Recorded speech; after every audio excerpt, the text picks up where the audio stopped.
চোখ যেভাবে ঘুরে বউ সেভাবে চলে, তার নাম ক্ষমতা।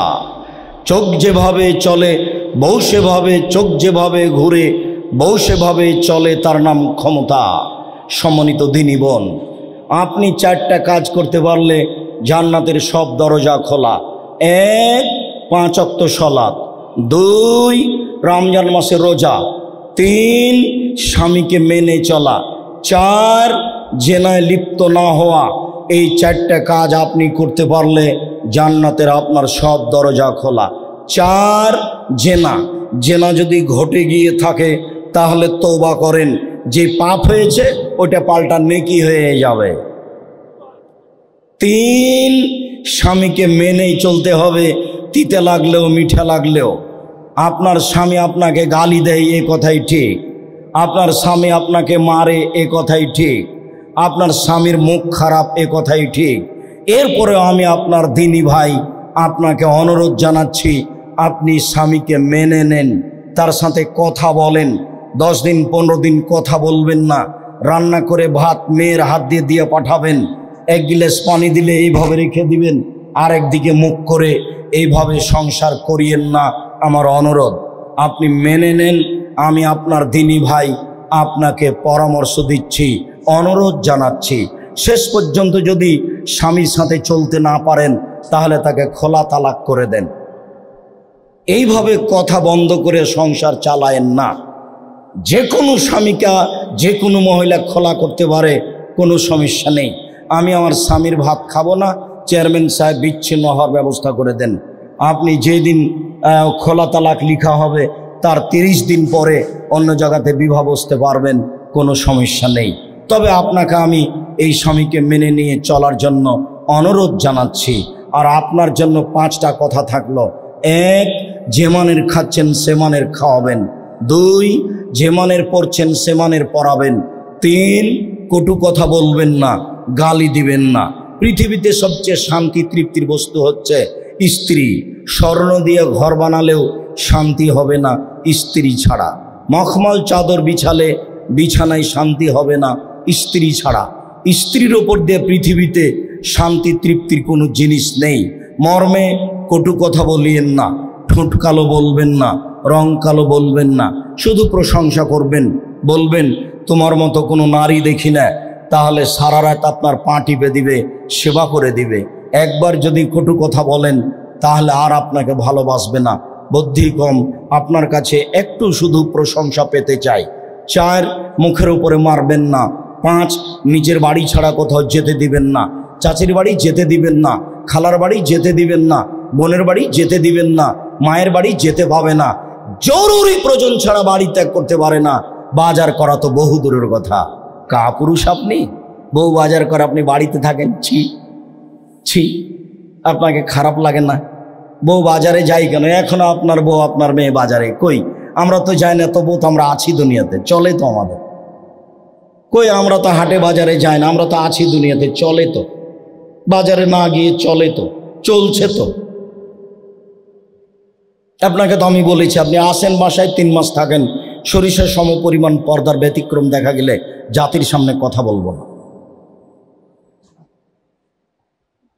আমরা তো বেঁচে আছি পৃথিবীতে, চলে তো। আপনার চলে না কেন? বলে হিসাব, কাপুরুষ আপনি। কেন আপনার বউ আপনার মেয়ে বাজারে যাবে? অসম্ভব হতে পারে না। কিভাবে আপনি সংসার পরিচালনা করেন? আপনি একটা কাপড় কিনে নিয়ে এসেছেন, আপনার স্ত্রী কাপড়ে হাত দিয়ে বলছে কি যে মোটা কাপড় নিয়ে এসেছে। এরকম করবে কেন? আপনার স্ত্রী বলতে শিখবে যাহাই আনিয়েছেন তাহাই ভালোবাসি, আমার কোনো আপত্তি নাই, আপনার ভালো আমার ভালো। তাহলে শান্তি তৃপ্তি পাওয়া যাবে।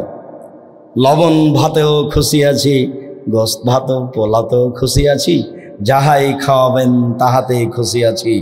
নিজেকে আমাকে আপনার পায়ের নিচে সেবায় রেখে জীবন অতিবাহিত করতে চাই। আপনার সেবায় আমার জান্নাত রয়েছে, এটাই আমি চাই। আমি আপত্তি করে সংসারে সমস্যা ঘটাতে প্রস্তুত নই। এইভাবে তাকে বলতে হবে, আপনাকে করতে হবে। কেন সে বাজারে যাবে? যাবে কেন? কেন বাজারে যাবে? বাজারে যেতে পাবে না, জরুরি ঘোষণা, কারফিউ জারি থাকবে বাড়িতে। সম্মানিত দিনী ভাই বোন, আলোচনার শেষে এসে যা আপনাদেরকে জানিয়ে থাকি, আমার মনে বড় সাধ। এদেশের মাটিতে আমি উন্নত মানের প্রতিষ্ঠান গড়ব ইনশাআল্লাহ। সেটাই হলো জামিয়া সালাফিয়া। জামিয়া সালাফিয়া ডাঙ্গিপাড়া পাওয়া রাজশাহী, জামিয়া সালাফিয়া রূপগঞ্জ নারায়ণগঞ্জ ঢাকা, জামিয়া সালাফিয়া তেঘরা বিরল দিনাজপুর, জামিয়া সালাফিয়া 6 মাইল বাবুগঞ্জ বরিশাল। 2টা জামিয়া চলমান রয়েছে, 2টা জামিয়া কার্যক্রম রয়েছে, যা রমজান পরে চালু হবে বলে আশাবাদী। মর্মে সকল দিনী ভাই বোনকে জামিয়া সালাফিয়ার জন্য দোয়া করার ব্যাপারে অনুরোধ জানাচ্ছি। জামিয়া সালাফিয়া ডাঙ্গিপাড়া পাওয়া রাজশাহী, জামিয়া সালাফিয়া রূপগঞ্জ নারায়ণগঞ্জ ঢাকায়, এই 2 প্রতিষ্ঠানে বর্তমানে 3850 জন ছাত্র আছে, ছেলে মেয়ে আছে, যার 500 জন অসহায় আর 200 জন এতিম। যেসব শিক্ষক শিক্ষিকাদের বেতন লাগে 19,50,000, প্রায় 20 লক্ষ টাকা প্রতি মাসে বেতন লাগে। জামিয়া সালাফিয়া হাটাবো বীরহাটাবো রূপগঞ্জ নারায়ণগঞ্জ ঢাকা, এখানে 600 শতক জমি কিনবো বলে আমরা আশা করছি। প্রায় 300 শতক হয়ে গেছে, আরও 300-350 শতক আমরা কিনবো বলে আশা করছি ইনশাআল্লাহ। অত্র প্রতিষ্ঠানটি প্রায় 50 বিঘা জমির উপরে অবস্থিত হবে বলে আমরা আশাবাদী। এখানে একটা মসজিদ তৈরি করতে হবে, যার একতলায় 10,000 মানুষ একসাথে সালাত আদায় করতে পারবে, যেটা বাংলাদেশে সঠিক আকীদা আদর্শের সবচেয়ে বড় মসজিদ হবে বলে আমরা আশাবাদী। বাইতুল হাম জামে মসজিদ, নিরাশার কিছু নেই। বাইতুল হাম জামে মসজিদ যেটা ডাঙ্গিপাড়া পাওয়া রাজশাহী, যার একতলায় 3000 মুসল্লি ধরে, সেটা তো 2 তলা হয়ে গেছে দেখতে দেখতে। আপনি মনে হয় 10 টাকাও দেননি, তাই না? হ্যাঁ, ওর খরচ এখন পর্যন্ত হয়েছে 10 কোটি টাকা। আপনার টাকা আছে কিনা আমি জানি না, আপনার টাকা ছাড়াও জামিয়া সালাফিয়া হয়ে যাবে, তবে আমি চাই না যে হয়ে যাক। পতিতালয়ের মহিলা যদি কুকুরকে পানি পান করে জান্নাত পেতে পারে, তাহলে জামিয়া সালাফিয়া এদেশের সঠিক আকীদার প্রতিষ্ঠান। আপনার 10টা টাকা থাকলে এই টাকার বিনিময়ে আপনার জান্নাত হতে পারে। আমি জাতির সামনে এই কথা বলে যাচ্ছি, জাতি যেন না বলে যে আব্দুর রাজ্জাক সাহেব জামিয়া সালাফিয়া এরকম গড়ার চেষ্টা করেছে, আমাদেরকে বলেনি। সম্মানিত দিনী ভাই বোন, আমি নিজেকে জাতীয় সম্পদ মনে করিনি, আমি বলেছি আমি কচুর পাতার পানি।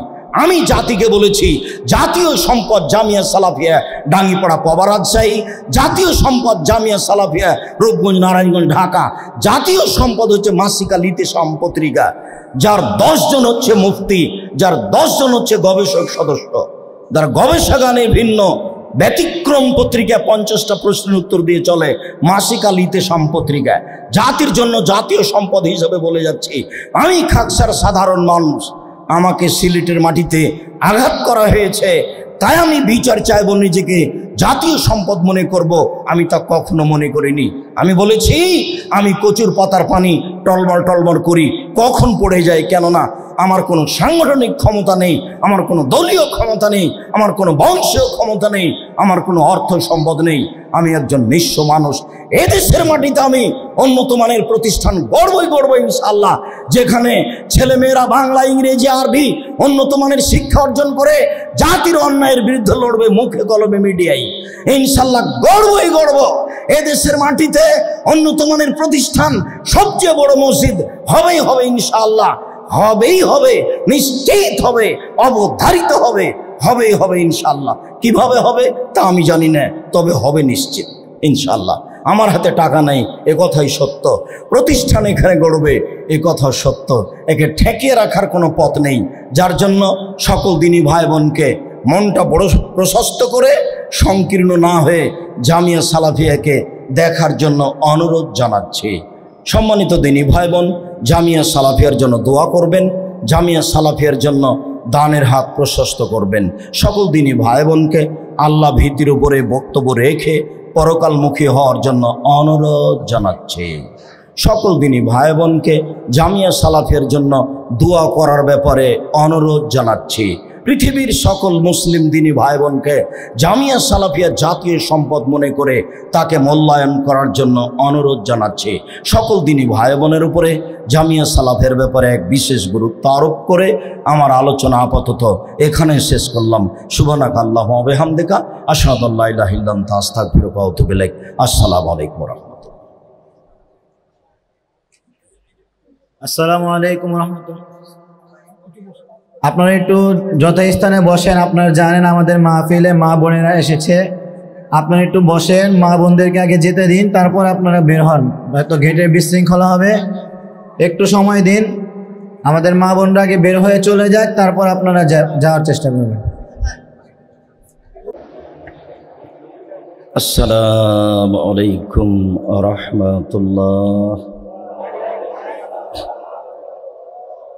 আলহামদুলিল্লাহি ওয়াহদা ওয়াসসালাতু ওয়াসসালামু আলা মান লা নাবিয়্যা বা'দা, আম্মা বা'দ। ফাআউযু বিল্লাহি মিনাশ শাইতানির রাজীম। ওয়া ইয়াখিরুনা লিল আযকানি ইয়াবকুনা ওয়া ইয়াজিদুহুম খুশুআ। عن أبي هريرة رضي الله تعالى عنه قال خطب رسول الله صلى الله عليه وسلم خطبة ما سمعت مثلها قط. قال رسول الله صلى الله عليه وسلم لو تعلمون ما أعلم لبكيتم كثيرا ولا ضحكتم قليلا. রাহ বুখারী মুসলিম। সম্মানিত উপস্থিতি, প্রশংসা আল্লাহর জন্য, শান্তি অবতীর্ণ হোক আল্লাহর রাসূলের উপর সাল্লাল্লাহু আলাইহি ওয়াসাল্লাম। আজকের দিনে বৈঠকে সংক্ষিপ্ত সময়ে যদিও আমরা বিষয় অবগত হলাম, তারপরেও আজকের বৈঠকে গভীর রাতে আমাদের আলোচ্য বিষয় আল্লাহ ভীতি। আল্লাহকে ভয় করা সম্পর্কে এক গুরুত্বপূর্ণ সংক্ষিপ্ত তথ্যবহুল বিবরণের চেষ্টা করব ইনশাআল্লাহুল আজিজ। আল্লাহ তাআলা বলেন, ওয়ায়াখিরুনা লিল আযকানি ইয়াবকুনা ওয়া ইয়াজিদুহুম খুশুআ। হাজারো মানুষ আল্লাহর ভয়ে কেঁদে মাটিতে লুটিয়ে পড়ে। তাদের কান্নার শব্দ তাদের ভীতিকে আরো বেশি করে দেয়। আমরা হয়তোবা জানতে পারি না, বহু মানুষ আল্লাহর ভয়ে রাতে কান্নাকাটি করে। আমরা জানতেও পারি না, জানার চেষ্টাও করি না, কান্নাকাটি করা প্রয়োজনও মনে করি না। এই কথার অর্থ এই নয় যে আমাদের মতো অন্যান্যরাও আল্লাহর ভয়ে কান্নাকাটি করে না, করে, যা আল্লাহ তাআলা বলেন। আল্লাহ তাআলা বলেন, ওয়ায়াখিরুনা লিল আযকানি ইয়াবকুনা ওয়া ইয়াজিদুহুম খুশুআ। বহু মানুষ আল্লাহর ভয়ে কান্নায় মাটিতে লুটিয়ে পড়ে। তাদের কান্নার শব্দ তাদের ভীতিকে আরো বেশি করে দেয়। আল্লাহ তাআলা বলেন, আফামিন হাদাল হাদিস তাজাবুনা ওয়া তাযকুনা ওয়া লা তাবকুন। তোমরা কিয়ামতের কথা শুনে হাসাহাসি করো, তোমরা কিয়ামতকে বিশ্বাস করো না। কিয়ামত একদিন হবে, এইটা তোমাদের হাসির ব্যাপার। অথচ কবর যত কঠিন, কিয়ামত তার চেয়ে অনেক অনেক অনেক বেশি কঠিন। কিয়ামতের অনেক অবস্থা, তার একটা অবস্থা মানুষের পরনে কাপড় থাকবে না। কিয়ামতের অনেক অবস্থা, তার একটা অবস্থা মানুষকে তার কর্মকে দেখানো হবে। কিয়ামতের অনেক অবস্থা, তার একটা অবস্থা মানুষের কর্মকে পড়ার জন্য বলা হবে। সবাই নিজ নিজ কর্ম পড়বে, পড়বে আর বলবে, কি আশ্চর্য ধরনের খাতা, জীবনের ছোট বড় সব কিছু লেখা আছে। কিয়ামতের একটি অবস্থা, মাটি আপনার পক্ষে বিপক্ষে কথা বলবে। আপনি যেসব কর্ম করেছেন সেসব কর্মের কথা বিচারের মাঠে মাটি বলবে। রাসূল সাল্লাল্লাহু আলাইহি ওয়াসাল্লাম যেভাবে বলেছেন, আল্লাহ তাআলা যেভাবে বলেছেন তাতে মানুষের মুখ বন্ধ থাকবে, সেলাই করা থাকবে, মানুষের হাত পা কথা বলবে, হাত পা তার পক্ষে বিপক্ষে সাক্ষী দিবে। বিচারের মাঠ অনেক অনেক অনেক জটিল জায়গা। কবর যত কঠিন, কিয়ামতের মাঠ তার চেয়ে অনেক অনেক অনেক বেশি কঠিন। কিয়ামত যত কঠিন, জাহান্নাম তার চেয়ে অনেক অনেক অনেক বেশি কঠিন। এদা ওয়াকাফা উসমান আলা কাবরিন, যখন উসমান রাদিয়াল্লাহু তাআলা আনহু কোনো কবরের পাশে দাঁড়াতেন, এবকি হাত্তা ইয়াবুল্লা লিহিয়াতাহু, তখন তিনি কাঁদতেন, কাঁদতে কাঁদতে তার দাড়িকে ভিজিয়ে দিতেন।